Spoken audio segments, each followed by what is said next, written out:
Just a master class on both ends of the floor. The Wayzata Trojans finished the season 28-4 and champions of Class 4A, their third title in the last 5 years. And all they did in those two in the middle, state runners-up. Leah B. Olson, Chris Long back with you to wrap things up here in 45. Kind of the Minnesota Lynx thing, winning in the odd years. They did that the last decade, but Wayzata just had every answer. I mean, some of the statistics are incredible. Their 4 primary ball handlers committed 1 turnover, 3 as a team. Both teams had similar shooting percentage, but obviously Wayzata had a big edge in 3-pointers. It's just, you look at everything, and Cretin-Derham Hall, that massive front court, they had 1 block, only 1 block the whole game. Wayzata crafted a perfect plan and executed it. Wayzata played like a complete unit, and you could see that. You could see this is a team that's really comfortable with each other. We talked earlier about their feeder system and how good all of that is. You can really feel that on the court tonight, but they had the 11 3-pointers.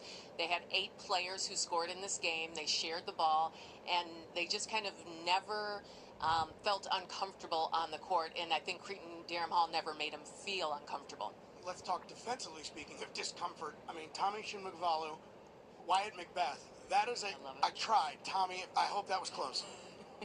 They, again, on the offensive end, Cretin-Derham Hall has just bullied teams all year. And if it's not Tommy Oneman, it's going to be, Ty Schlegel. But those guys down low, Macbeth and Shinmugvalu, just frustrated them and did not ever let them crack the code. And that was the difference in this game. I thought, especially in the first half, I loved how they played, and they were so physical down there, and they weren't intimidated, and that's how you have to play a big 6'11" dude like that. You have to get physical, and you have to frustrate him, and they did a tremendous job of that.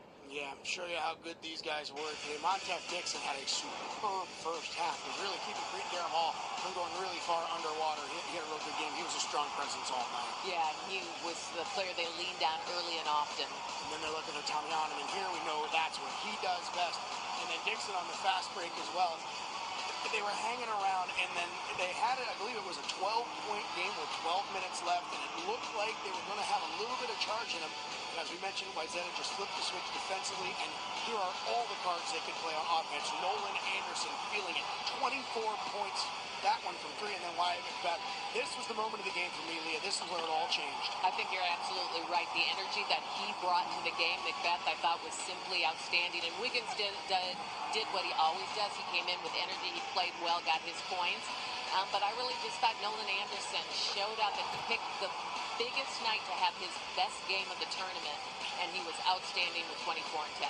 4 threes for him, 3 for Isaac Olmstead, 11 for the team compared to just 2 for Cretin-Derham Hall, and that is the formula for a state championship. Wayzata executing it perfectly with an 80-55 victory. Their 4th title overall, had one back in 1959 to go with the 3 this decade. Tournament stats all week long brought to you by Raising Cane's Chicken Fingers, freshly made and constantly curried, Leah. It's fun to see these teams come in here so well coached, and they play such great basketball. You never know which way it's going to go. And this one, I think, was a little bit of a surprise that Wayzata came out so strong. But Cretin-Derham Hall had a great run. Jerry Klein always brings great teams to this tournament. 29-2, the Raiders. They finish runners-up to the Wayzata Trojans, champions yet again in Class 4A. One final salute to the champions for the 2025 boys basketball season coming up next.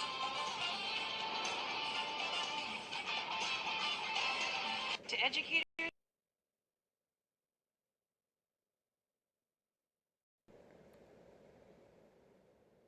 Teams stand on top of the mountain as we close out the boys basketball season here in Minnesota. The Class 1A champions, Dawson Boyd, first-time champions.